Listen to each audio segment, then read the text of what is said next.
কবিতাৰ শিৰোনাম মৃত্যু। কথা জয়শ্ৰীনাথ, আবৃত্তি জয়শ্ৰীনাথ। মৃত্যুনো কি? অজুহাতহে এটা। যাওঁ বুলিলেই যাব পাৰোঁ কাৰোবাৰ ওপৰত এবুকু অভিমান কৰি। এখন বগা কাগজত নীলা চিয়াহীৰ কিছু আভাসেৰে এটা চুইচাইড নোট লিখি। অথচ জীয়াই থাকোঁ এদিন দুদিন প্ৰতিদিন।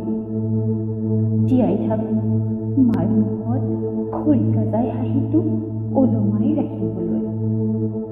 জীয়াই থাকোঁ দেউতাৰ প্ৰতিটোপাল ঘামত সৰি পৰা যন্ত্ৰণাবোৰক দুহাত পাতি ধৰিবলৈ। জীয়াই থাকোঁ মৰমৰ ভণ্টিজনীৰ আধৰুৱা সপোনবোৰৰ সহযোদ্ধা হ'বলৈ।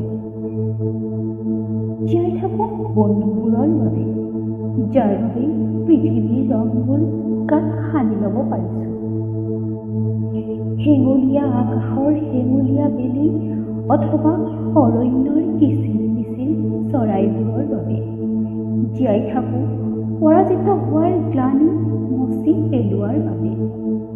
জীয়াই থাকোঁ জীৱনৰ ওচৰত কৃতজ্ঞ হোৱাৰ বাবে। আজিলৈ মোৰ মৃত্যু হোৱা নাই, জীয়াই আছোঁ সেইবাবে। ধন্যবাদ।